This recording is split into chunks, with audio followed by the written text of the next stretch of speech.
اهلا بيكم يا كويرة في فيديو جديد من السلسلة المحببة ليكم. واول خمسة هيبقوا فريقكم، تاني خمسة هيبقى فريقي.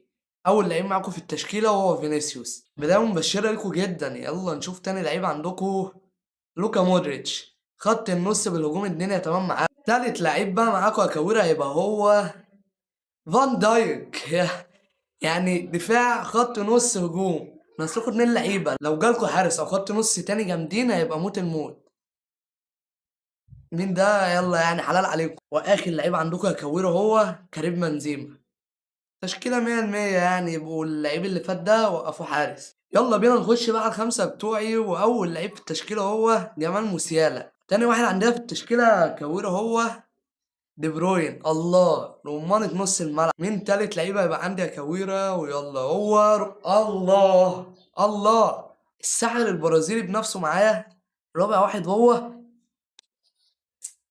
تعظيم سلام للعبه دي وربنا.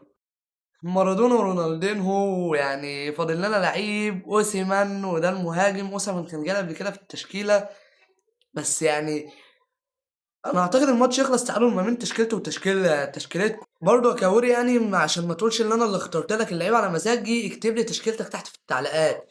ودي بالنسبه لي التشكيله يعني تخلص تعادل. اكتب لي تحت في التعليقات يعني النتيجه تخلص كام كام. واهبط اللايك والمتابعه وصلي على النبي، وتعالى على الفيس والتيك توك واليوتيوب. صلي على النبي مره كمان، وسلام يا كاوي.